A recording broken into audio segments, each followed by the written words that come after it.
Bah là pareil, je me suis dit merde putain, c'est complètement impossible, c'est dur, je sais pas comment on fait, je vais me faire bouffer tout cru. Bienvenue sur Nouvelle École, le podcast pour sortir des sentiers battus où je vais à la rencontre de gens passionnés au parcours atypique. Cette semaine, j'accueille Paul Duhan. Paul a 24 ans, il est le fondateur de Base Impact, une ONG qui utilise la technologie pour construire les services publics du futur. Avant de créer Base Impact, Paul était le premier data scientist chez Eventbrite à San Francisco. On évoque sa recherche de sens et sa volonté de se rendre utile. On discute longuement du nouveau mode de service public qu'il essaye d'initier et des méthodes qu'il a mises en place pour y parvenir. Pensez à vous abonner au podcast sur iTunes ou SoundCloud pour ne rater aucun épisode, ça m'aide énormément. Bonne écoute. Mais tu sais, c'est marrant parce qu'en fait hier on tournait une vidéo pour les, en fait à destination des conseillers Pôle Emploi et d'un certain nombre de chômeurs. Et un peu l'idée c'était que bah tu vois les conseillers puissent un peu s'approprier l'outil, qu'ils comprennent la démarche et que parce que nous on a vraiment un message de bienveillance, qu'on n'est pas là pour remplacer quiconque. Donc on a un peu tourné cette vidéo pour la faire tourner. Et c'est drôle parce que tourner une vidéo en fait c'est super dur, ouais. C'est genre comme faire de la prise de parole en public, mais 10 fois plus dur parce que t'as pas la pression du live. Tu sais, t'es toujours en train de dire est-ce que j'ai dit la merde et tout. Puis tu peux toujours améliorer ce que t'as fait. Ouais, alors c'est que ça. en public tu le fais une fois et puis si t'as dit des bêtises c'est fini quoi. Exactement. Et puis en plus il y a aussi de se préoccuper de à quoi tu ressembles, de ce que tu racontes. Enfin, tu t'étais habillé comment alors? Bah pareil parce que je me change pas souvent. Ah, ça c'est ton côté Mark Zuckerberg. Je sais pas vraiment de me donner un genre, c'est plus que vraiment j'oublie des fois de. et pourquoi tu dis que vous avez fait une vidéo en fait à l'attention des conseillers, c'est ça? Ouais. Mode bienveillant pour leur expliquer que vous êtes pas une menace en fait, c'est ça? Oui, voilà. Pourquoi parce vous seriez une menace? Bah parce que tu vois, on parle beaucoup de comment est-ce que les algorithmes vont remplacer les gens. Évidemment, puis même quand on parle un peu de services publics comme à Pôle Emploi ou dans d'autres, les missions locales, les associations. Souvent il y a plein de gens qui vont dire mais en fait regardez le service public c'est de la merde, ils sont pas efficaces, il faut les disrupter, heureusement qu'il y a des startups, tu vois. Donc il y a vraiment un discours comme ça très il y a deux choses parce qu'il y a d'un côté ceux qui disent le service public c'est nul, il faut le disrupter avec les startups, et de l'autre côté ceux qui disent on va nous faire disparaître le service public à cause des startups et des algorithmes qui ne sont que des choses méchantes finalement qui vont nous faire du mal. Bah bien sûr, mais si tu veux t'as des deux côtés, t'as un peu la vision si tu veux un peu syndicaliste, tu vois, où effectivement ça peut être perçu comme une menace, et après on les comprend parce qu'ils ont aussi leurs propres enjeux, et c'est vrai qu'on leur vend la disparition de leur métier à tout va. De l'autre côté, ce qui n'aide pas, c'est qu'il y a beaucoup de startups qui ont ce message-là très guerrier. Donc du coup, tu vois, il y a une certaine méfiance du truc, et pour nous c'est un peu dommage parce que la question c'est comment est-ce qu'on crée le futur du service public et un truc qui est mieux pour tout le monde. Et vous êtes là en collaboration, vous êtes là en complément en fait. Oui, on est en complément, et puis ne serait-ce que parce que l'humain il reste super important, tu vois. C'est cool que les gens ils aient un conseil humain avec qui parler en face à face pour les sujets plus complexes, que sur les sujets où ils sont plus autonomes, s'ils peuvent le faire tout seuls via la technologie, c'est très bien aussi. Enfin, tu vois, les deux ils sont complémentaires. Et comment vous leur expliquez ça aux conseillers quand tu fais une vidéo? Comment tu communiques là-dessus? En gros, je leur présentais vraiment la démarche. Je pense qu'il y a deux messages qui sont importants. Le premier, c'est que c'est bête, mais c'est qu'on est vraiment un but non lucratif. Donc ça, c'est différent déjà par rapport à la plupart des autres startups qui veulent disrupter. Bien sûr, ça c'est déjà très différent. Il y a un but financier derrière, alors que vous, c'est pas le cas. C'est ça, parce que nous, il y a pas de volonté de privatisation du service public. On n'a pas non plus d'intérêt à taper sur les gens pour en fait essayer de leur piquer du départ de marché, quoi, et de se faire un peu de l'argent sur le dos des gens qui ont besoin. Tu vois, il y a ce côté un peu malsain des fois qui est mal vu. Nous, parce qu'on sait jamais vraiment, parce qu'on raconte l'histoire qu'on raconte, c'est on making the world a better place. Tu vois, on améliore le service, mais comme derrière il y a toujours un but lucratif, soit pour les startups de faire une exit ou d'entrer en bourse, finalement on sait jamais vraiment s'il y a vraiment une volonté d'améliorer le service ou si on s'en fout complètement et qu'on veut juste tout casser pour pouvoir s'en sortir mieux. Carrément. Et le pire c'est que c'est pas forcément faux. Enfin, je pense que déjà les deux sont conciliables. Tu peux faire du profit, tu peux faire de l'impact. Et de toute façon tu crées de la valeur financière mais aussi sociale potentiellement. Le seul truc c'est qu'il y a vu que c'est un peu flou, il y a évidemment un peu d'hypocrisie là-dedans, et que bon bah des deux côtés ça se comprend que les gens qui sont de l'autre côté de la disruption, surtout sur des questions d'intérêt général et de service public, se posent des questions, quoi. Bah du coup c'est l'occasion rêvée d'introduire ce podcast. On va recommencer. Je suis avec Paul Duhan. Paul Duhan est le fondateur d'une ONG qui s'appelle Base Impact, qui est basée à San Francisco, dont ils ont créé... Et en France. Et en France, du coup, vous avez créé une filiale en France. Je me limite l'inverse ces jours-ci, c'est Ah ouais, donc bah vas-y, c'est je te laisse le raconter QG et la filiale à San Francisco. Je te laisse raconter ce que tu fais et aussi où vous en êtes, parce qu'on a beaucoup entendu parler et c'est l'occasion pour toi de nous dire ce que tu fais. Écoute, ok. Donc j'ai lancé une ONG en fait qui s'appelle Base Impact il y a 3 ans, dans l'idée d'aller utiliser les nouvelles technologies, en particulier les algorithmes, pour l'intérêt général et pour résoudre des problèmes de biens communs.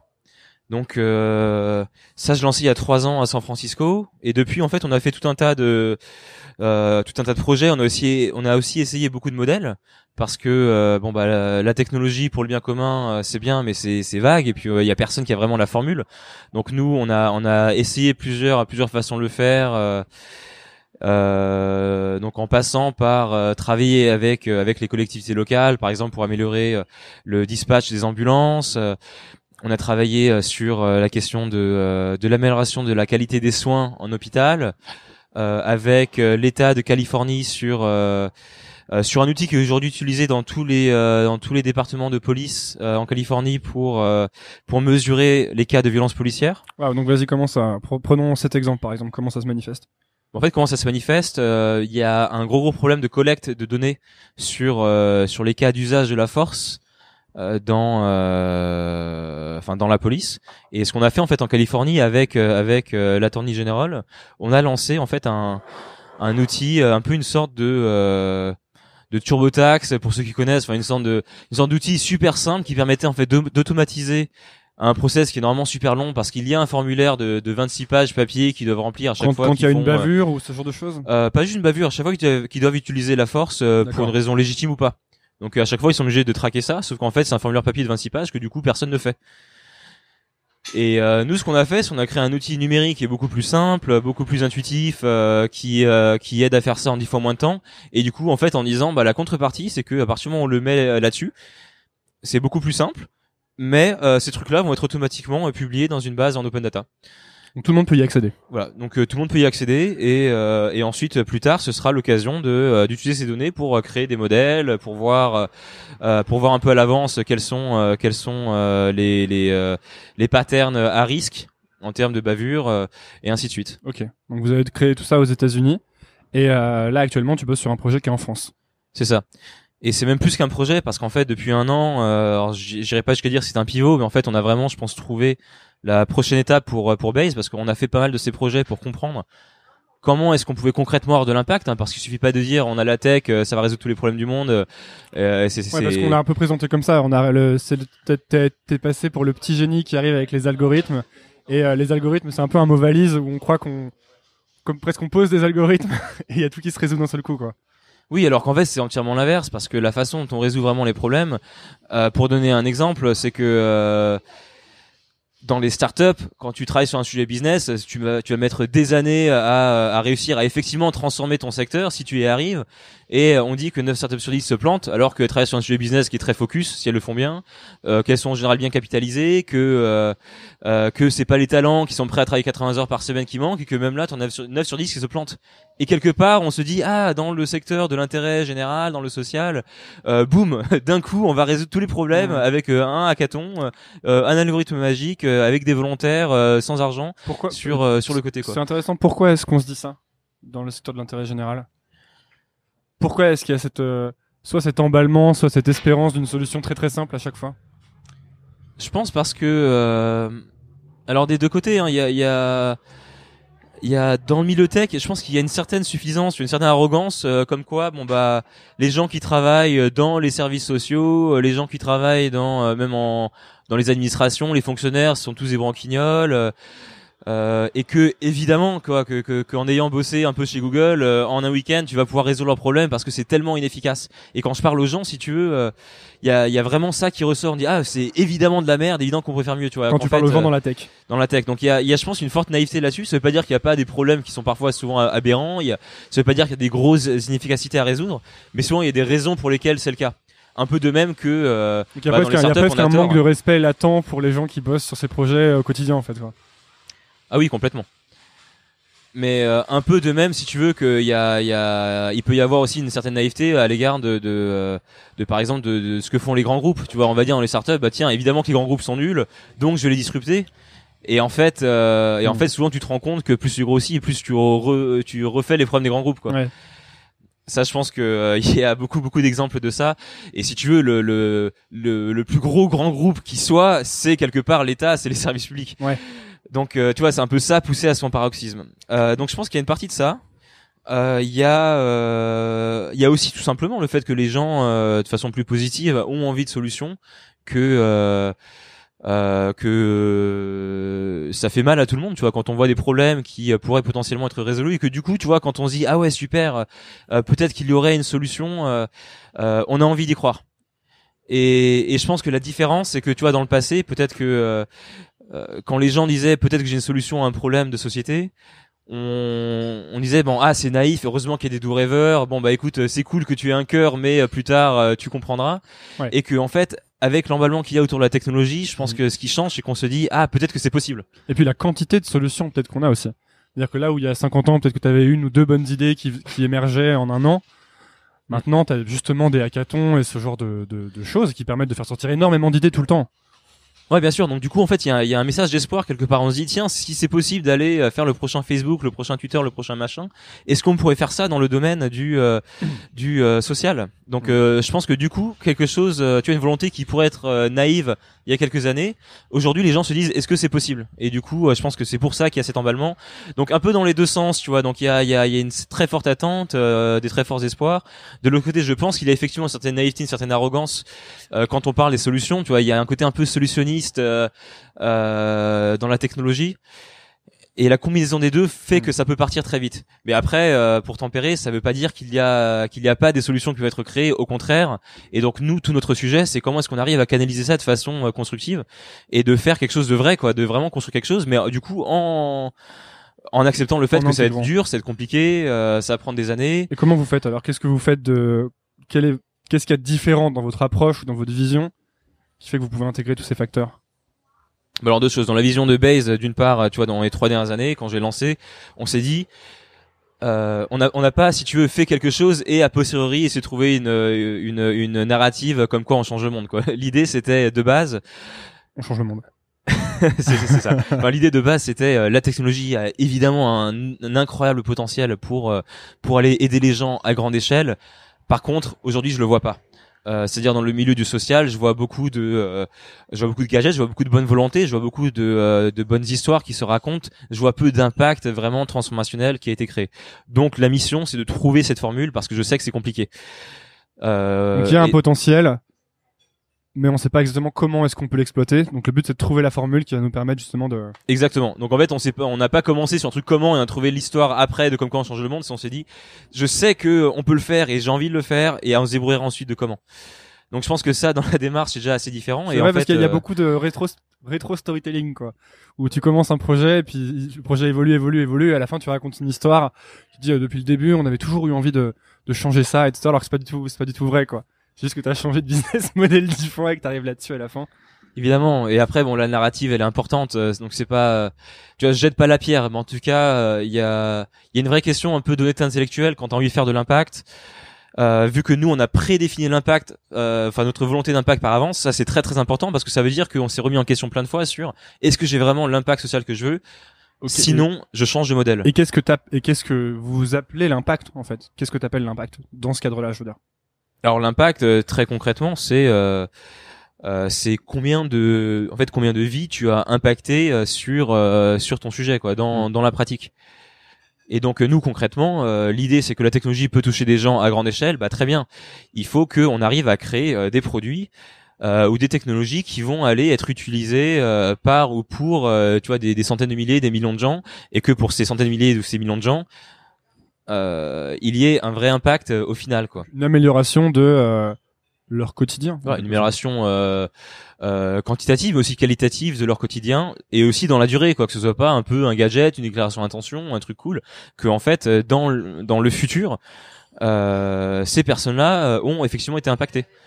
Donc là, il y a un impact très très concret, et je pense qu'il y a l'impact un peu de second ordre au niveau un peu méta, qui est est-ce que c'est possible aussi de créer ce mouvement, de montrer l'exemple, à partir du moment où on a trouvé la formule de comment utiliser effectivement la technologie pour créer de l'impact, est-ce qu'on peut s'en servir comme modèle pour créer de l'impact sur d'autres sujets, d'inspirer d'autres personnes et ainsi de suite. Parce que tu dis que vous cherchez le modèle et vous cherchez la formule, vous êtes les premiers à faire à travailler comme ça? Je dirais pas qu'on est les premiers, mais on fait effectivement partie, je pense, des rares, disons, qui mettent un peu les moyens, parce qu'en fait c'est compliqué de faire ça. Et quelque part, nous on bridge un peu le gap, c'est-à-dire qu'on vient de la Silicon Valley pour en grande partie, on a fait Y Combinator. En même temps, on s'en est un peu éloigné en disant j'ai envie de construire quelque chose avec une vision sociale. Donc tu vois, il y a encore peu de gens qui sont un peu sur les deux mondes. Qu'est-ce qui explique, à ton avis, qu'il n'y ait pas plus de gens qui soient sur des projets à vision sociale alors qu'il y a justement tout ce potentiel? Alors je dirais pas ça, parce qu'il y a beaucoup de gens qui sont sur des projets un peu à vision sociale, tu vois. Il y a une grosse montée dans l'entrepreneuriat social. Il y a beaucoup de gens qui cherchent du sens. En tout cas, il y a une vraie envie. Et je pense que là, ce qui manque encore, c'est un petit côté de maturité, où en fait, de l'écosystème, au sens où, pour moi, des startups en fait d'intérêt général, c'est plus dur qu'une startup normale. Pourquoi? Parce que tu t'es fixé le but à l'avance, et ensuite tu dois travailler pour le résoudre, et t'es souvent sur des questions qui sont complexes, multidimensionnelles. T'es pas en train de résoudre un problème business très simple. T'es obligé de te poser plein de questions sur les effets de bord un peu de ce que tu crées, quoi. Donc t'es contraint par l'objectif que t'as défini en avance, à l'inverse d'une situation où t'aurais pas vraiment défini la fin et où tu pourrais naviguer à vue, quoi, en quelque sorte. Exactement. Et donc du coup, pour ces raisons-là, c'est plus dur. C'est pour les raisons, tu vois, depuis le temps que je suis là-dedans, je me casse les dents souvent sur les mêmes problèmes que Pôle Emploi, que les services sociaux, et Comme quoi? et je vois que c'est compliqué. Comme quoi, par exemple, on parle souvent, tu vois, de Pôle Emploi c'est nul, ils savent pas matcher les gens, etc. Tu te rends pas compte qu'en fait un des gros trucs, une des grosses missions de Pôle Emploi, c'est qu'en fait il touche tout le monde, et du coup à partir du moment où t'es universel, tu vas voir tous les gens, des gens qui ont des problèmes familiaux, qui ont rien à voir avec des questions de matching. Tu as des gens qui savent pas lire, qui savent pas écrire, et sans faire de misérabilisme, tu as aussi des gens qui ont besoin d'un accompagnement humain, parce qu'en fait le truc qui les aiderait dans leur vie, c'est un grand changement de vie, tu vois, par exemple d'accepter vraiment d'aller déménager, d'aller faire une formation, de se lancer un peu dans l'inconnu, et que en fait t'as un peu besoin de quelqu'un qui est là pour les aider. Et je dis pas forcément que Pôle Emploi c'est parfait, qu'ils y arrivent, mais tu vois, ils sont un peu obligés de prendre ce genre de choses en compte. Et tu vois, c'est con, mais à partir du moment où tu rentres dans ce domaine-là, d'un coup, c'est compliqué. Je donne un autre exemple. Moi, Pôle Emploi, quand ils font ces parcours-là, ils sont obligés d'interfacer avec la formation professionnelle, qui est aussi un énorme bordel. Donc, tu vois, ils sont obligés de gérer ça. Donc, ça, c'est compliqué d'une part. Et d'autre part, ils sont un peu contraints par la bureaucratie, si tu veux, à savoir gérer, tu sais, des référentiels administratifs à deux balles, que nous on aime bien dire, tiens, ça c'est nul, c'est pas. Tu fais le matching sur la base d'un référentiel qui n'a pas été mis à jour depuis 20 ans. Oui, c'est vrai, mais en même temps, vu que les formations professionnelles sont codées sur le même référentiel, t'es un peu obligé de t'en servir. Donc, tu vois, pour toutes ces raisons, oui, c'est possible de faire un truc qui est 1000 fois meilleur, et c'est cool, mais il faut accepter le problème, et c'est compliqué. D'accord, donc tu veux dire qu'il y a... Ouais, c'est vrai qu'il y a du bruit derrière.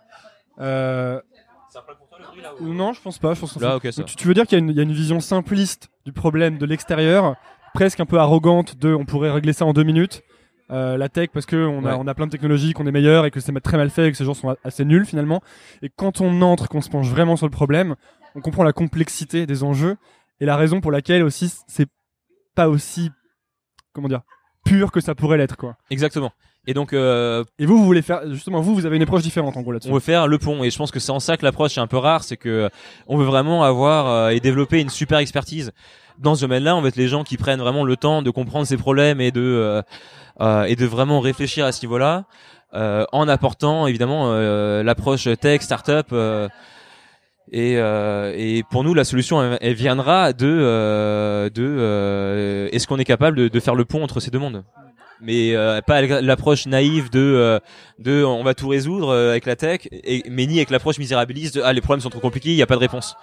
Et là, je pense qu'il y a aussi une question de maturité un peu l'écosystème, qui est en fait, si tu veux faire de l'intérêt général, c'est tout aussi, voire plus dur que faire des startups entre guillemets plus normales. Et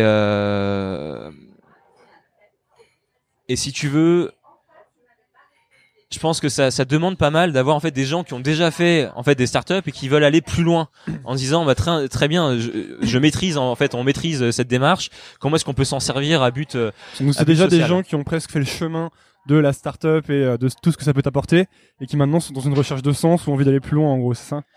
C'est pas mal ça. Et si tu vois les gens qui sont chez nous, en fait, t'as pas mal de, t'as pas mal de gens qui rejoignent l'aventure parce qu'ils ont déjà fait une startup et ils se disent bah tiens j'ai envie d'aller plus loin. Donc tu vois pour moi c'est un peu un second temps des startups. Ça veut dire que les startups c'est mal ou quoi que ce soit, mais ça veut dire que il faut avoir une certaine, tu vois un certain recul en fait sur les choses pour pouvoir se lancer dans le social. Et je pense qu'en fait une des limitations si tu veux c'est qu'on voit encore un peu l'entrepreneuriat social comme tu vois comme un truc de jeunes diplômés en quête de sens millennials qui veulent faire des trucs et ça veut pas dire un peu comme un gadget et encore une fois c'est super qu'il y a cette énergie et je pense vraiment qu'il y a des initiatives qui vont marcher mais il faut mettre de la puissance de feu derrière quoi. Qu'est-ce qui explique qu'il y ait pas trop de puissance de feu derrière? C'est que vous fonctionnez sur du mécénat en fait, sur des dons. Bah, en fait, ce qui manque en termes de puissance de feu, c'est très simple. Il faut du talent et il faut des ressources pour le faire. Quand tu dis il faut des talents, c'est-à-dire qu'il faut que tu aies en fait des gens qui soient vraiment très bons, que tu aies les meilleurs ingénieurs, que tu aies des super gens en product. Il faut que tu aies un peu de tout et pas que d'ailleurs sur le produit. Il faut que tu aies des gens qui savent aussi composer avec enfin dans notre cas par exemple avec les administrations, des gens qui soient capables de comprendre aussi comment parler aux chômeurs, enfin plein de questions qui demandent d'avoir des gens qui sont bons. C'est-à-dire que ces gens bons, d'une part il faut les attirer, il faut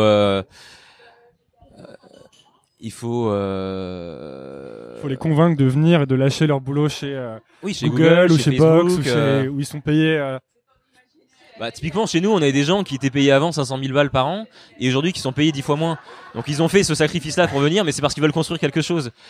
Et quand ils sont payés 10 fois moins, il faut déjà être capable de leur payer 10 fois moins parce que 10 fois moins que 500 000, vous pouvez faire le calcul. Mine de rien, c'est pas tous les assos qui peuvent se permettre de faire ça parce que c'est là que je disais qu'il y a aussi une question de maturité un peu l'écosystème parce qu'en fait, tu vois, il faut que tu aies un écosystème où tu as des talents comme ça qui sont aujourd'hui en quête de sens et qui veulent se lancer dans ce type d'aventure. Et d'autre part, il faut que tu aies une capacité de financement pour pouvoir créer une équipe. Ça veut pas dire que tu as besoin de lever des centaines de millions, mais il faut que tu sois capable de créer une équipe professionnelle. Et en fait, quelque part, le message là-dedans, c'est que tu veux faire de l'impact. Bah, en fait, c'est quelque chose qui demande un certain professionnalisme. Donc ce que tu dis, c'est presque qu'il faut qu'on le prenne au sérieux si on le fait, quoi. Exactement. Donc il faut le prendre au sérieux et c'est parce tu as utilisé tout à l'heure le mot de gadget. C'est justement ça. En fait, il faut sortir du côté. Donc si on veut vraiment le faire social de l'impact, est un truc de bonne volonté. Et en fait, il faut se rendre compte que si tu veux faire de l'impact, très bien, mais c'est un truc de pro. En gros, il faut professionnaliser la technologie à but social en quelque sorte. Exactement. Et ne pas la laisser à l'état de gadget qu'on fait sur un hackathon pendant le week-end où on sort 3 idées, un site web et où finalement ça va pas amener grand chose. Exactement. Et c'est là que tu sais tout à l'heure je faisais un peu la parabole avec les startups. Bon bah écoute, de même, il faut qu'en fait sur les startups d'intérêt général, on soit capable d'aller trimer pendant des années, qu'on fasse potentiellement un pivot 5 fois, qu'on soit à 2 doigts de mettre la clé sous la porte à plusieurs reprises. Il faut qu'on se remette en question et il faut qu'on mette les moyens, qu'on recrute l'équipe, qu'on se pose ces questions. Et après, oui, même en ayant fait tout ça, tu en auras 9 sur 10 qui se planteront, mais la 10e aura un impact démesuré qui va toucher des millions de personnes. Et il faut vraiment qu'on se mette dans ce mood-là. Et toi, t'as envie de porter ce mouvement un peu. Comment est-ce qu'on fait pour favoriser l'éclosion déjà d'un professionnalisme un peu plus généralisé sur ce genre de projet et aussi des projets qui vont porter ces idées-là? Ça, pour moi, il faut le montrer par l'exemple, tu vois. Donc, il faut donner déjà un exemple de ce à quoi un impact tech de grande échelle, ce à quoi ça pourrait ressembler. On a déjà quelques exemples, hein. Tu prends un Mozilla, tu prends un Wikipédia, c'est incroyable l'impact que ça a. Donc, là, il faut montrer un peu que c'est possible. Mais Wikipédia, pour le coup, se sont vraiment lancés, enfin, il me semble, hein, comme une petite start-up, c'est-à-dire ordinateur dans un garage, en quelque sorte. Ah oui, carrément. Ouais. Mais tu vois, Wikipédia, aujourd'hui, ils ont des moyens, beaucoup de moyens, voire trop. Mais tu vois, c'est une machine. Donc, Tu prends un Mozilla, ça veut pas dire qu'ils sont parfaits, mais tu vois, ils se sont vraiment posé ces questions-là. Et pareil, tu vois, ils lancent des produits. Thunderbird, bon bah ok, ça marche pas, ils le kill, tu vois.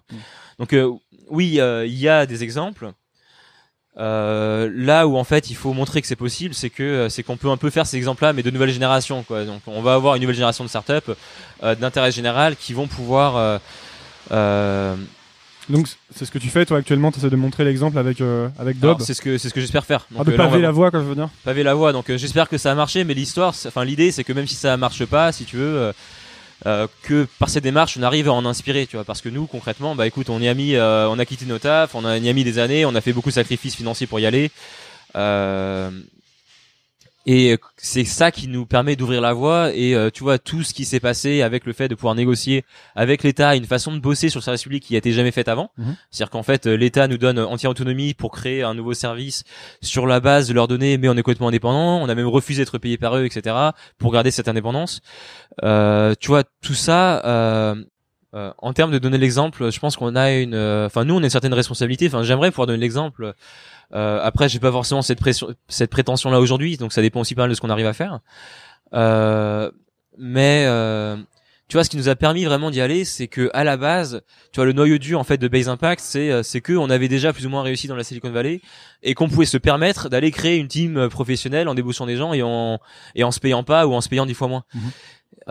Et que avec ce noyau dur, oui, du coup, on a mis des années à galérer, à pivoter, à se manger des pains, à faire des projets qui ont marché, d'autres qui ont bien marché, et du coup de réussir à créer la démarche qu'on a aujourd'hui. Et ça, aujourd'hui, il y a pas tout le monde qui est en capacité de le faire, juste en termes de ressources.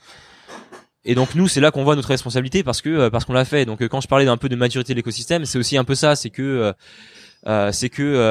j'adorerais qu'en fait il y ait les ressources pour que tout le monde puisse se lancer. Aujourd'hui, c'est quand même compliqué parce que il y a très très peu de ressources pour des entrepreneurs sociaux pour vraiment qu'ils puissent passer à l'échelle, qu'ils puissent vraiment professionnaliser leur démarche. Et donc ça demande encore aujourd'hui, si tu veux, que l'impulsion initiale vienne de gens qui ont un peu déjà réussi et qui disent j'ai envie de me lancer là-dedans, quoi. C'est pas un hasard que vous ayez commencé dans la Silicon Valley? Ça aurait été plus compliqué de commencer en France, ça? Parce que c'est intéressant, parce que tu l'as commencé dans la Silicon Valley et maintenant tu viens le faire en France. Une fois que t'es structuré. Je pense effectivement que c'était plus simple dans la Silicon Valley parce que déjà trouver des gens en quête de sens qui avaient déjà un certain pactole et en plus une grosse expérience tech, on en trouvait plus facilement là-bas parce que en termes de culture aussi, c'est vraiment intéressant parce que dans la Silicon Valley, c'est marrant parce qu'en France, on passe beaucoup d'énergie à essayer d'imiter la Silicon Valley, mais là-bas, tu as un vrai mouvement, si tu veux, un peu de ras-le-bol de bon bah c'est très bien ce qu'on fait, mais c'est un peu nombriliste. Comment est-ce qu'on peut faire ça d'une façon qui a plus de sens? Donc ça commence, tu vois, ça commence vraiment. Donc il y a un peu un second temps, je pense, tu vois, du Silicon Valleyisme. Est-ce que c'est vraiment une question chronologique? Tu penses par exemple qu'en France, d'ici 10 ans, on va avoir un mouvement un peu similaire ou... Non, je pense que c'est un peu simpliste parce qu'en fait en France, on peut aller beaucoup plus loin. Tu vois, si tu veux, on est allé plus vite aux États-Unis parce qu'il y avait un peu ce terreau et c'est super.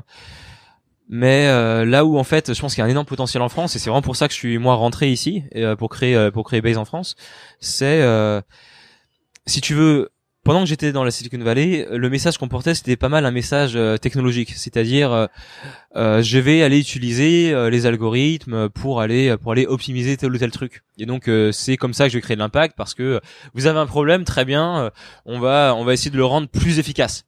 Enfin du moins la solution plus efficace.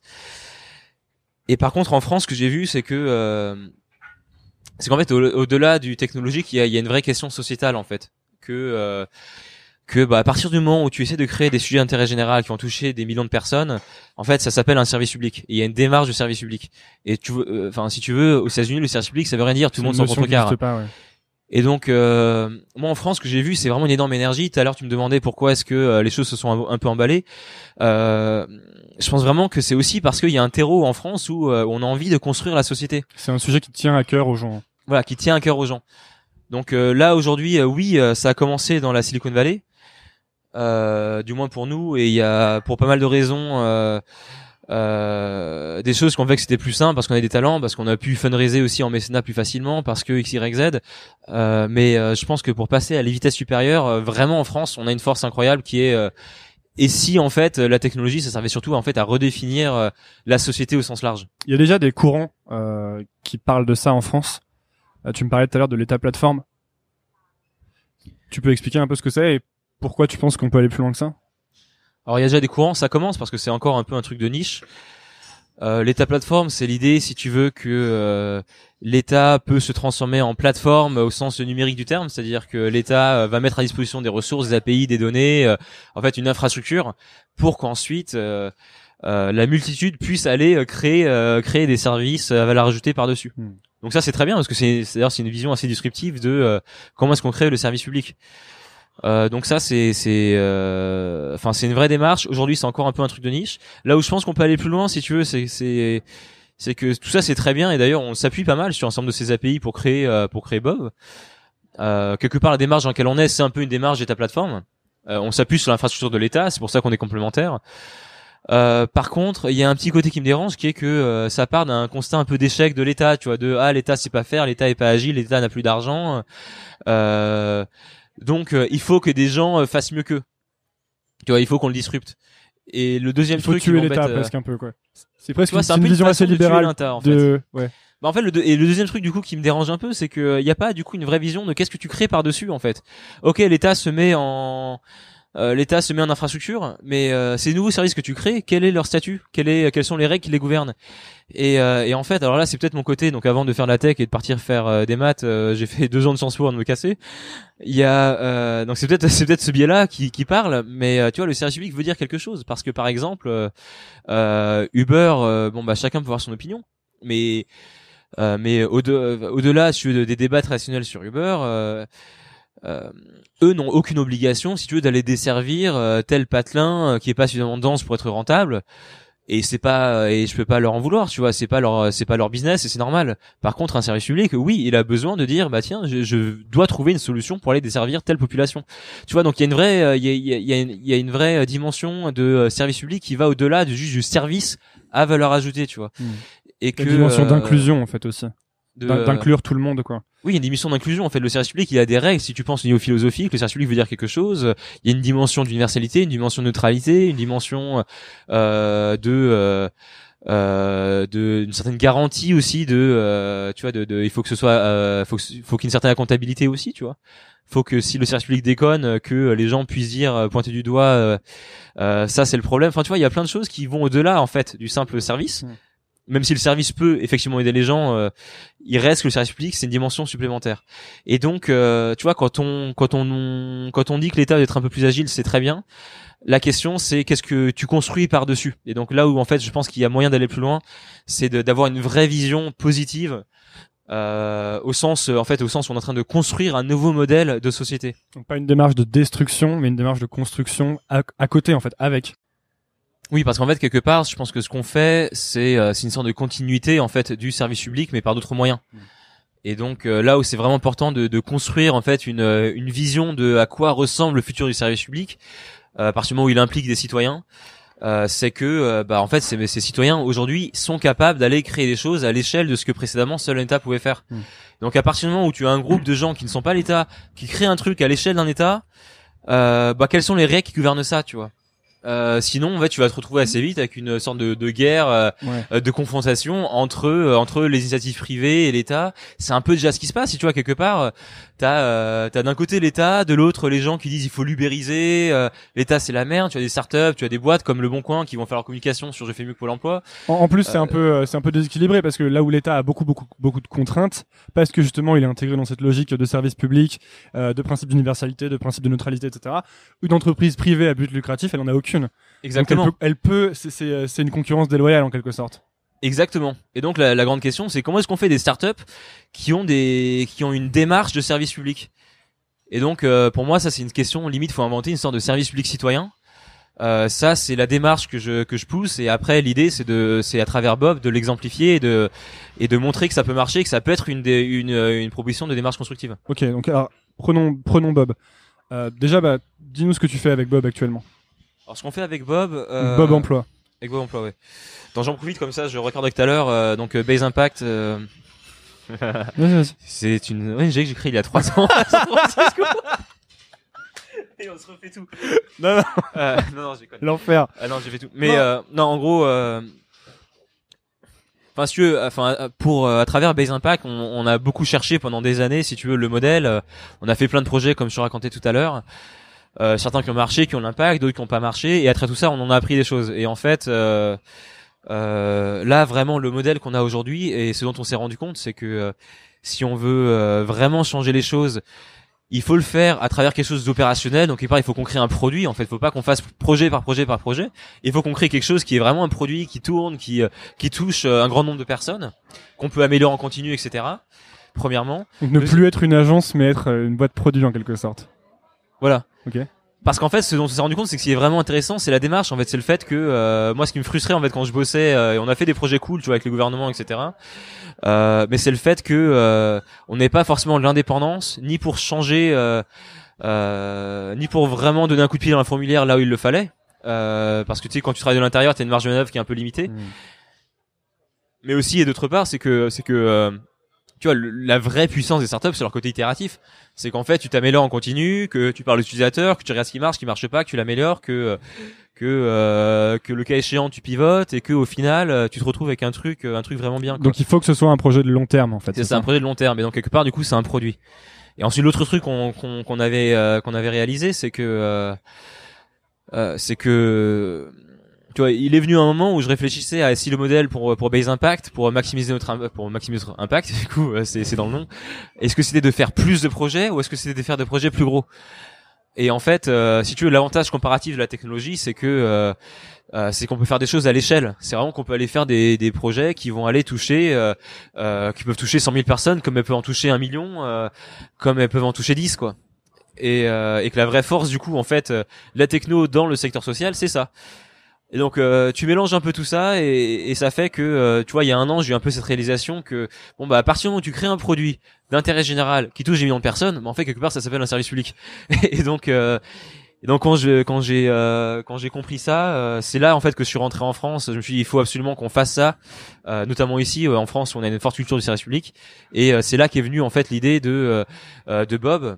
Parce que ce que je voulais, c'est vraiment m'attacher sur un sujet qui me tenait à cœur, et sur lequel en fait on pouvait s'engager pendant des années à vraiment essayer de créer une solution. Et donc là, ce qu'on a créé, donc Bob, c'est pour répondre précisément en fait à la question de l'accompagnement des chômeurs.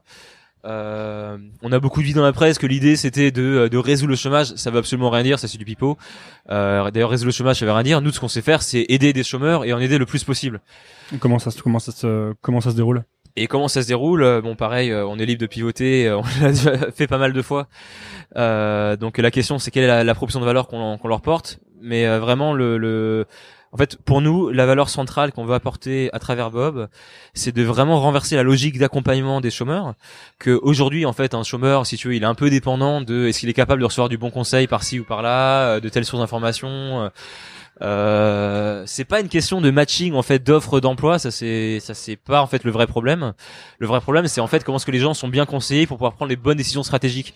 Tu vois, des décisions d'orientation, des décisions de stratégie de recherche, est-ce qu'ils doivent décider aussi est-ce qu'ils acceptent de commuter 1 heure de plus ou pas. Commuter, tu veux dire de faire le trajet 1 heure de plus. De faire un trajet 1 heure de plus, de ces anglicismes, de se rendre compte qu'en fait ils ont complètement la mauvaise approche pour donner leur CV, qu'en fait s'ils sont boulangers, ils devraient aller se présenter en spontané à 4 heures du mat à la boulangerie parce que c'est comme ça qu'ils mettent leurs pieds dans la porte. Enfin, tu vois, toutes ces questions-là de conseils. Vous êtes en fait un accompagnateur Pôle emploi dans ta poche en quelque sorte. Enfin, dans ta poche. Je dis ça parce que vous êtes sur une app ou sur un site, mais Oui, c'est un peu ça. Et donc en fait, tu vois, la valeur centrale, c'est que bah aujourd'hui, si tu veux, là où c'est super avec les datas qui existent, avec les algorithmes et tout, c'est que on peut faire un service qui va de façon personnalisée donner les bons conseils. Un service intelligent en quelque sorte. Exactement.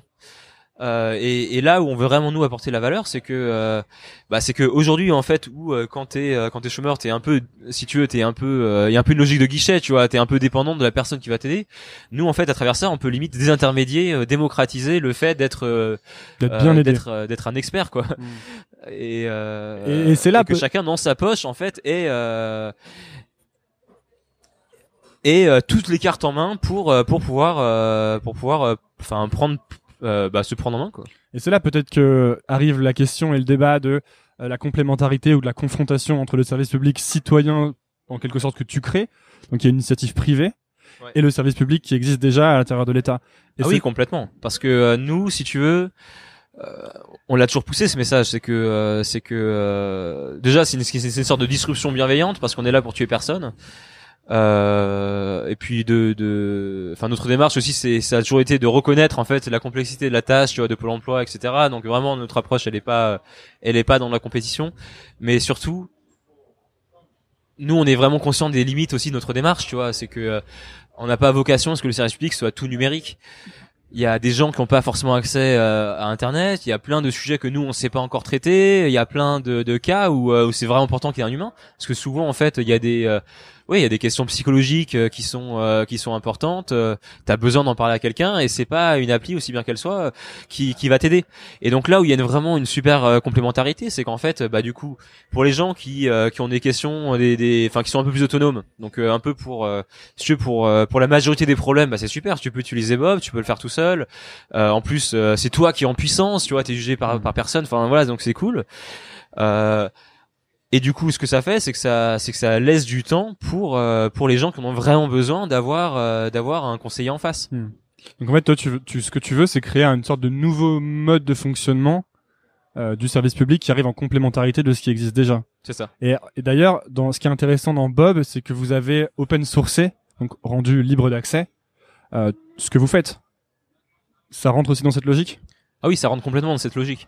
Parce que nous, on considère qu'à partir du moment où on a une démarche de service public, il faut d'une part qu'elle n'appartienne à personne. C'est pour ça que j'ai créé Base Impact comme une asso de loi 1901. C'est qu'il y a pas d'actionnariat. C'est pas pour des raisons de business model, c'est parce que je considère que le service public doit être un bien commun. Et de même, il est open source parce qu'il faut qu'il soit transparent, il faut qu'il soit neutre. Donc il faut qu'en fait on puisse auditer le fait que, il faut qu'on puisse auditer les algorithmes qu'il y a dedans. Et il faut que je sais pas, si demain moi je perds les boulons, il faut que quelqu'un puisse reprendre le flambeau. Enfin, c'est con, mais on prépare aussi notre propre pérennité. Il y a une phrase que j'aime bien, c'est soit tu meurs en héros, soit tu vis suffisamment longtemps pour devenir toi le vilain, quoi. Donc c'est pareil, tu vois, t'as une démarche service public, je peux pas garantir la continuité de ma démarche. Et puis t'as pas forcément envie d'être celui qui la porte pour toujours, quoi. Alors moi si, parce que c'est vraiment ce que j'ai envie de faire toute ma vie, mais en tout cas, tu vois, il faut qu'il y ait des recours, et il faut que ce truc-là puisse être repris. Donc pour ça qu'il est open source. Et après, évidemment, par ailleurs, c'est aussi parce que j'ai envie d'en faire une démarche citoyenne où, tu vois, pour réussir à créer un peu ce vecteur d'impact, nous, on a galéré, on a mis beaucoup de ressources, de temps, et même là, c'est pas gagné. Et en fait, si on permet à chaque citoyen de participer à la construction du service public en faisant une pull request, enfin, ça, c'est joli, quoi. Et comment tu vois parce qu'en fait, tu dis que t'es pas forcément fan de la vision dans laquelle l'État, on fait un constat d'échec de l'État, mais tu fais quand même un constat de semi-impuissance, puisque tu penses qu'il faut que les initiatives citoyennes viennent en complémentarité de ce truc-là. Donc en fait, ce que tu vois comme modèle, non, c'est pas pour te piéger, hein, mais ce que tu vois comme modèle sur un horizon un peu plus long, c'est quoi ? C'est un modèle qui est principalement pris en charge par les citoyens à travers des initiatives privées comme ça, et et ensuite dirigé par l'État. Non, il faut qu'il y ait les deux. Il faut que il y a en fait un certain nombre de problématiques qui sont mieux gérées par l'État, d'autres qui sont mieux gérées par des externes parce que c'est plus agile, parce que tu peux un peu innover, parce que tu as la capacité de rebattre un peu les cartes, tu vois, de donner des coups de pied dans le formulaire quand tu es de dehors. Donc ça c'est très bien. Là où en fait il faut avoir une vraie vision, c'est de dire clairement, écoute, dans quel cas en fait est-ce que l'État est mieux indiqué pour faire un service, dans quel cas est-ce que c'est plus la multitude. Et ça, c'est à qui de le faire? C'est à l'État, c'est à la multitude de définir ça. Est-ce que c'est par itération, par tâtonnement? Ce sera forcément par itération et par tâtonnement. Parce qu'on touche sur des vraies questions. Donc c'est-à-dire que si on essaye de jouer à l'apprenti-sorcier sur des sujets compliqués, on peut aussi faire des. Tout à fait. Pour moi, ça, c'est à l'État de définir ça. D'accord. Nous, ce qu'on va faire, c'est on va faire une proposition, évidemment. Tu vois, on a une vision là-dessus. Donc, on va à travers notre expérience, tu vas dire, c'est ça qu'on pense. Et après, par contre, ce qui serait vraiment important, c'est que l'État puisse s'approprier aussi cette vision-là, quoi. Par exemple, de dire, écoute, moi, à partir du moment où je suis initiative citoyenne, j'ai envie de faire un projet dans une démarche de service public. Très bien, du coup, je me pose des contraintes de service public. C'est-à-dire que, par exemple, J'étais pas obligé d'eux, mais j'ai décidé que pour Bob je ferais pas de business model. J'ai décidé que pour Bob je ferais pas. J'essaierai autant que possible d'être neutre dans mes recommandations, etc., etc. Et que en fait du coup ces contraintes-là, nous on se les a mises tout seul. Parce que on veut participer de cette logique de service public. Mais en fait, ce qu'il faudrait peut-être, c'est que pour la suite, il y ait une sorte de nouveau statut qui soit créé, exactement, une sorte de statut hybride, dans laquelle est-ce que vous vous êtes auto-imposé, que ce soit les contraintes qui soient imposées à ces nouvelles structures en quelque sorte. Exactement. Donc tu vois, toute la démarche pour moi pour Base, c'est ça. C'est pour l'instant, tant qu'il n'y a pas encore cette vision-là, on se l'auto-impose, mais on va la proposer pour qu'en fait, ce qu'on a fait de façon un peu ad hoc, est-ce qu'on peut et comment est-ce qu'on fait pour aller dans ce sens-là alors quelles sont les initiatives que toi t'attends ou qui seraient bonnes selon toi pour aller dans ce sens-là? Qu'elles viennent du monde privé ou du monde de l'État, hein? Tu as des exemples d'autres démarches? Non, plutôt dans quelle direction est-ce que t'attendrais que ça aille, toi, pour justement favoriser l'éclosion de nouveaux Base Impact, de nouvelles initiatives de ce genre-là? Non, en fait, clairement, si tu veux, il faut réussir un peu à industrialiser la démarche que nous on a faite. Donc ça veut dire, déjà en fait, il faudrait définir ce framework, il faudrait définir en fait ce cadre dans lequel ces initiatives devraient s'inscrire. Donc cette histoire de un peu de service public citoyen. Donc ça, c'est un truc auquel je travaille pour dire voici en fait voici les règles du jeu si tu veux à partir du moment où tu veux faire un truc de service public. Donc comment ça va se passer? Tu vas définir les règles, ensuite tu vas les proposer et il va y avoir une sorte d'échange, d'aller-retour entre toi et les institutions. Oui, voilà. Donc et puis c'est pas que nous. On va inclure un certain nombre de personnes là-dedans, mais c'est de proposer un certain nombre de règles avec l'État et de dire en fait, d'une part, nous ce qu'on crée, on s'impose un certain nombre de critères, comme on le disait tout à l'heure. D'autre part, à partir du moment où on respecte ces critères, idéalement, en fait, il faudrait que l'État suive en disant, si vous respectez ces critères. On favorise par exemple l'accès à certaines données, on favorise la distribution aussi, on favorise quelque part, tu vois, le type de deal un peu inédit qu'on avait fait avec Pôle Emploi. Ça s'est fait sur la base de la confiance et pas mal de négociations. Idéalement, on pourrait le faire sur la base de tiens, si on est un service public citoyen, alors on peut plus facilement passer ce type de partenariat avec l'État, quoi. Mais qui va auditer qu'on est un service public citoyen? Parce que du coup, ça crée pas mal de problèmes de conflit d'intérêts, encore une fois, non? Ah oui, carrément. En tout cas, surtout il faudrait sûrement mettre de côté la question du financement. Parce que dans votre cas, c'est intéressant parce que vous êtes financé de manière indépendante. Par du mécénat, en tout cas, pas par l'État, en tout cas. Mais si l'accès à ce statut donne aussi l'accès à des financements, on va... Non, il donnerait l'accès à des données, à du... Ouais. À la possibilité de bien travailler, en gros. C'est ça, à la possibilité de bien travailler. Et là, il y a un boulevard parce que tu vois, quelque part, tu te dis, t'es Pôle Emploi, tu peux pas forcément recommander LinkedIn en disant, créer un compte sur LinkedIn parce que c'est pas forcément faux que c'est utile. Mais ça a une petite question d'atteinte à la concurrence. Et quelque part, on pourrait dire, regarde, à partir du moment où en fait tu es un service public citoyen et que tu satisfais tel critère, là ça devient plus simple pour une administration de te recommander, tu vois. Donc il y a plein de choses comme ça qui sont pas monétaires et qui relèvent vraiment d'une super logique de complémentarité. Le financement pour moi c'est autre chose. Donc tu demandais tout à l'heure qu'est-ce qu'il faudrait pour permettre plus d'initiatives comme ça. Clairement le financement c'est un gros sujet parce que autant ces initiatives peuvent avoir un impact démesuré par rapport à l'investissement. Tu vois, nous, si tu veux, avec une équipe de 10 personnes, on a créé un service qu'aujourd'hui on touche. Il y a 100 000 comptes créés sur Bob, et on est vraiment au tout début. Et puis, j'ai pas la prétention de penser qu'on a encore vraiment trouvé le product market fit idéal. Mais tu vois, en continuant de bosser, on peut en toucher 100 000, 200 000, 500 000. Et c'est ça qui est fort. Donc l'investissement, tu vois, il est plutôt faible par rapport à l'impact potentiel. Mais il reste que il faut professionnaliser, il faut pouvoir avoir une équipe de gens qui sont bons, qui sont à plein temps. Et donc ça, en fait, il n'y a pas aujourd'hui d'écosystème très mature sur le financement de ce type d'initiative. Donc ce qu'il faut, c'est créer cet écosystème en même temps qu'on crée le mode d'emploi, c'est-à-dire le framework.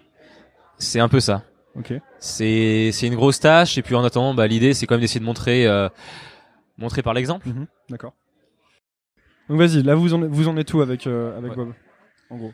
On a tout décrit, on a tout expliqué comment ça fonctionne et on a dit que il fallait favoriser ce genre de service. Maintenant ce qui est intéressant c'est de voir comment le vôtre marche quoi. Ouais. Quand il marche on l'a déjà décrit Bob Emploi là-dedans. Non mais comment où est-ce que vous en êtes en quelque sorte? Ouais, donc là où est-ce qu'on en est en fait il y a 6 mois, en novembre 2016, on a lancé une première version du produit.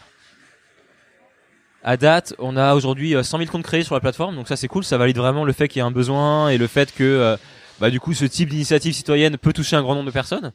On a déjà pas mal de retours qui sont assez positifs. Tu as des gens qui nous envoient spontanément des messages pour nous dire super, ça m'a vachement aidé, grâce à vous je trouve un emploi, grâce à vous j'ai pensé à ça auquel j'avais pas pensé avant. Donc ça c'est cool, ça fait vraiment chaud au cœur. Après je pense qu'on est vraiment au tout début parce que on n'a pas encore forcément touché vraiment le product market fit au sens où comment tu le sais ça? Au sens où si tu veux là la valeur première de Bob au moment où on l'a lancé était plus sur le côté un peu motivationnel, c'est-à-dire que ça aidait pas mal les gens à créer un peu un plan d'action quotidien, à rester en mouvement, à avoir un peu les bonnes astuces. Donc ça c'est cool, c'est un peu ça les accélérait dans leur démarche, il y a plein de gens qui trouvaient ça dynamisant. Après notre capacité si tu vas vraiment faire changer les gens de plan, à les orienter sur des questions plus stratégiques, ça c'était plus compliqué. Et c'est un sujet qui est très dur parce qu'en fait d'une part il faut faire des bonnes recommandations stratégiques, c'est dur parce qu'il y a plein de cas d'usage, mais aussi parce que du coup il y a un vrai côté psychologique en fait au-delà si tu veux des algorithmes, au-delà du côté technologique, c'est vraiment en fait comment est-ce que dans le produit tu arrives à rendre ça super simple, super clair, super que humain, le gars en s'approprie le de quoi super humain en fait. Ouais, super humain en fait. Paradoxalement, ta technologie, on veut tout ramener aux machines. On veut tout ramener aux machines, comme si les algorithmes on arrive et ça règle tout. Alors qu'en fait, on en revient toujours à l'humanité du problème. Exactement. Et en fait, c'est pas les algorithmes qui vont tout résoudre, que dalle, tu vois. Et c'est marrant quand les gens dans la presse réduisent un peu ça à ça, parce que tu vois, nous, les sujets sur lesquels on planche vraiment au quotidien, c'est des questions de wording, tu vois. C'est est-ce que en fait, si tu dis que je te fais une recommandation ou une proposition, est-ce que le gars va se l'approprier? Est-ce que si je te dis ça, c'est très important que tu commences à regarder un peu d'autres horizons parce que tu as un gros taux, un gros risque si tu veux de chômage longue durée, est-ce qu'en fait ça permet à la personne de lui donner un peu un coup de jus pour se réveiller? Ou est-ce que t'es en train de l'enfoncer et que du coup elle va se braquer et rejeter tout ce que tu dis, tu vois? Et c'est vraiment sur des questions ultra humaines que nous on travaille. Et donc quand je disais tout à l'heure, on travaille encore sur vraiment comment est-ce qu'on obtient le product market fit. Là le gros sujet du moment, c'est comment est-ce qu'on arrive à rendre Bob plus humain et à réussir à faire passer ces messages stratégiques de façon à ce que les gens puissent l'approprier. Donc là on travaille un peu sur cette nouvelle version. On a fait une sorte de mini pivot pour vraiment axer Bob sur le conseil stratégique. Et là, on est en train de le déployer. Pour l'instant, on a des très bons retours, donc on verra ce que ça donne. À quel moment tu sauras que vous avez trouvé comment tu fais pour savoir que vous avez trouvé le fit? À partir du moment où attends. Alors, en fait, à certains égards, si tu veux, on commence déjà à le trouver. Il y a déjà des gens pour qui on a été utile, exactement de la façon dont on veut, tu vois. Il y a des gens qui nous ont envoyé des messages pour nous dire super, grâce à vous, j'osais pas faire des candidatures spontanées ou je sais pas trop comment. Vous m'avez convaincu de le faire, vous m'avez proposé des façons d'y aller et je viens de trouver un taf. Donc ça c'est cool parce que concrètement on a réussi, je sais pas encore combien parce que c'est sur la base de spontané, mais on a des centaines de messages de gens qui ont trouvé un boulot grâce au conseil qu'on leur a donné. Et d'ailleurs, si ce n'est que ça, c'est déjà super parce que si on a déjà aidé plusieurs centaines de personnes avec une équipe de moins de 10, je pense qu'on a déjà eu un certain impact qui recoupe déjà ce qu'on y a investi. Donc ça c'est cool. Pour moi, quand on saura vraiment si on aura le fit, c'est si on est capable de faire ça à l'échelle. Et aussi en termes de pourcentage de gens que vous aidez sur le pourcentage total de chômeurs peut-être. Okay. Et donc là-dessus, nous, on a toute une batterie de métriques. D'un côté, on fait une évaluation scientifique à long terme sur 2 ans. Donc une évaluation randomisée pour voir en fait les gens qui ont Bob versus les gens qui ont pas Bob, à quel point est-ce que ça leur apporte une valeur ajoutée. Donc l'idée, c'est vraiment d'être très honnête intellectuellement là-dessus et de faire cette étude. Et ensuite à côté, nous on regarde les métriques en fait comme toute startup. Quand on regarde la rétention, on regarde le net promoter score, on regarde si les gens qui ont utilisé Bob recommandent Bob à d'autres chômeurs qu'ils connaissent. Et en fait, à travers ces métriques, de voir si les gens ont trouvé Bob suffisamment utile pour le recommander à d'autres. Toi, pour finir, t'as quitté Eventbrite à un moment où t'étais le premier data scientist là-bas, par un peu un méli-mélo tu devais bosser chez PayPal et puis ton boss est parti chez Eventbrite, t'as emmené avec lui et du coup tu t'es retrouvé à être le premier là-bas à bosser là-dessus vraiment. Donc en fait, tu serais si t'étais resté là-bas, tu serais comme les gens que t'as recrutés ensuite, tu gagnerais énormément d'argent sur des choses qu'on peut dire ont beaucoup d'impact, dans le sens ça touche beaucoup de gens. Pourquoi est-ce que c'est pas le cas? Pourquoi est-ce que t'as décidé parce que t'as tout plaqué dans un sens? C'est là qu'il y a des bouts de l'autre interview que tu peux prendre. Tu fais il y a aujourd'hui des travaux, donc on est obligé d'aller retourner chez moi. Je te jure, c'est pas On va faire ça, ouais.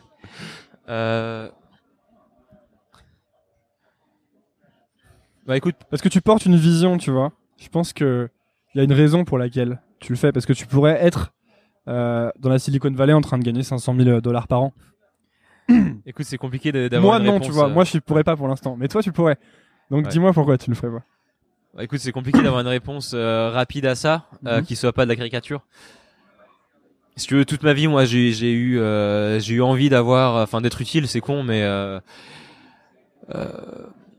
pour plein de raisons, parce que d'une part j'ai vécu l'ascenseur social, donc j'ai aussi envie de redonner, parce que j'ai pas forcément une enfance facile, parce que bref, pour plein de raisons, mais aussi sans faire de misérabilisme, aussi parce que je me suis retrouvé assez jeune en ayant tout, et si tu veux, en ayant tout, tu te rends compte que ça te parle pas tant que ça.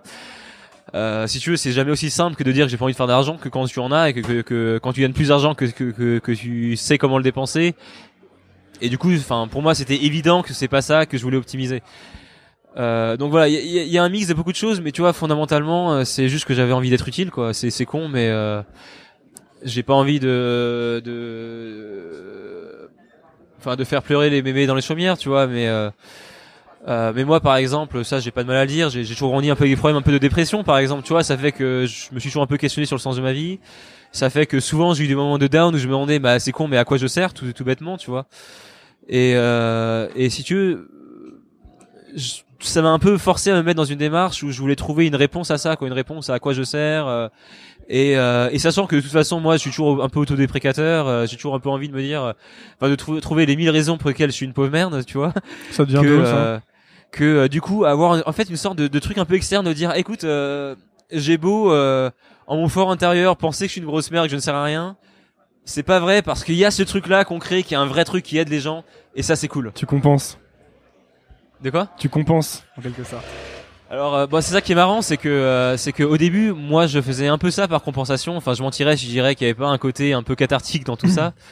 Mais là, si plus j'avance, plus je construis, et plus on réunit une équipe de gens qui sont dans cette démarche, et plus aujourd'hui, non, je le fais parce que je suis heureux, parce que faire ça, c'est vraiment ce que je trouve a le plus de sens, et que je sens qu'il y a vraiment un truc à créer, qui va avoir un impact positif sur la société, quoi, et que j'ai envie de le voir exister.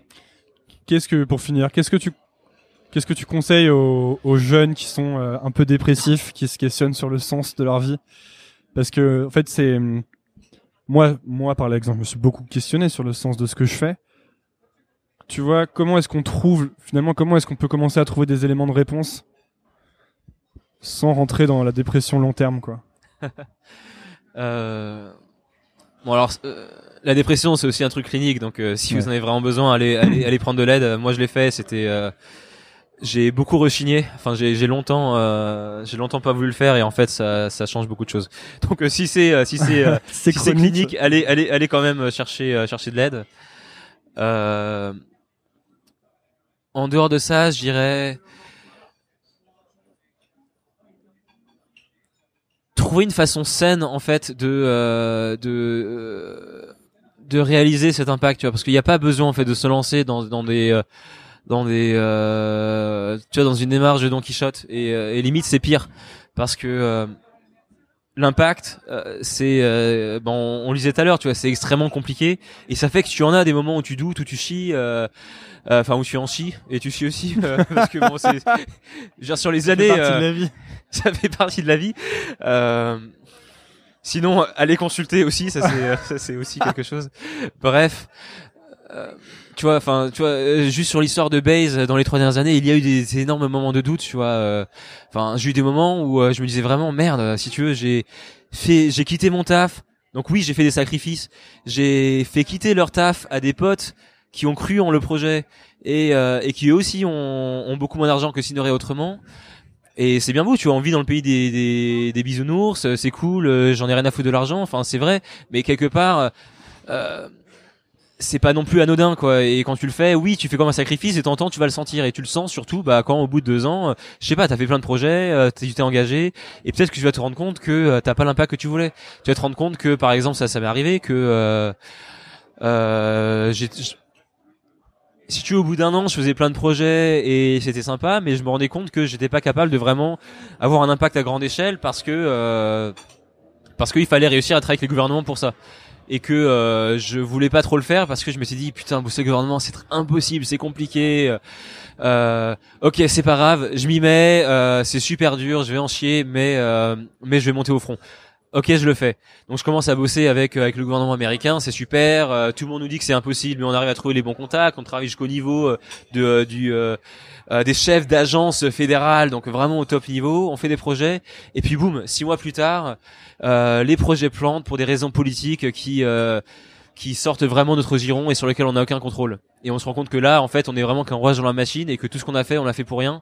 Là, c'est dur.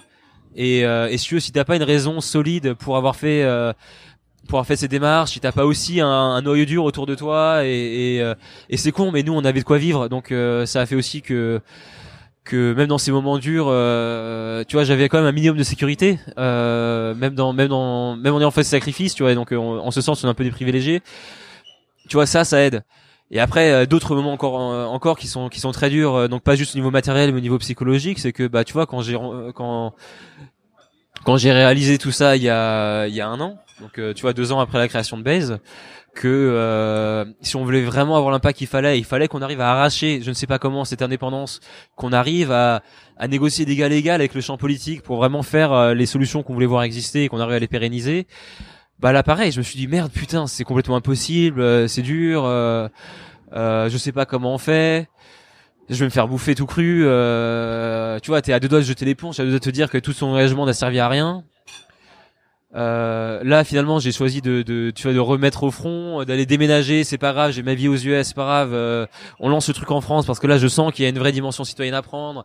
Moi de base je suis un peu un geek, j'aime pas trop communiquer, etc. Je me dis merde, je suis obligé de le faire parce que c'est comme ça qu'on va réussir à pouvoir peser, c'est comme ça qu'on va réussir à pouvoir créer ce nouveau type de deal avec l'État qui n'existait pas avant, et on sait qu'on le voulait parce que pour avoir fait autrement avant, je savais que ça n'allait pas marcher. Donc tu vois, si je voulais que la mission ait une chance d'aboutir, tu vois, il fallait que je le fasse, et ça c'était super dur quoi. Enfin, je me suis lancé, c'est pas ce que je savais faire, c'est pas ce que je voulais faire. Je me suis vachement exposé. Du coup, tu te prends en plus plein de coups dans la gueule parce que évidemment t'attires tous les jaloux, t'attires tous les machins. Tu vois, c'est dur. Mm-hmm. Et t'es le petit génie des algorithmes qui va résoudre le chômage. Ouais, enfin tu vois, ça c'est pas facile à assumer ça. Hein. C'est pas facile, et c'est vraiment compliqué comme truc ça, parce que tu vois, c'est à la fois c'est complètement débile, c'est pipeau, et en plus je l'ai jamais dit. D'autre part, je sais que c'est grâce à ça qu'on a pu faire exister cette démarche. Donc tu vois, c'est dur, et tout ça pour dire, pour les gens qui cherchent à avoir un impact, c'est super, mais voilà, faut pas le faire de façon naïve. Donc faut vraiment en fait comprendre pourquoi est-ce qu'on fait cette démarche. Il faut pas y aller en mode pas faire les choses pour les mauvaises raisons. Voilà, faut pas faire les choses pour les mauvaises raisons. Bah écoute, merci beaucoup Paul, c'était très bien, et il y aura sûrement dans cet épisode, il y aura sûrement des coupures, des ajouts, des trucs, mais c'est pas grave, c'est Nouvelle École. Merci à tous, salut. Allez, salut. Merci d'avoir écouté. Si vous êtes encore là, c'est peut-être que l'épisode vous a plu. Si c'est le cas, rendez-vous sur nouvelleécole.org pour accéder à toutes les notes et références liées à cet épisode. N'hésitez pas à laisser votre avis dans les commentaires ou toute remarque qui pourrait m'aider à améliorer Nouvelle École. Vous êtes de plus en plus nombreux à écouter et ça fait plaisir. Nouvelle École revient la semaine prochaine. À lundi.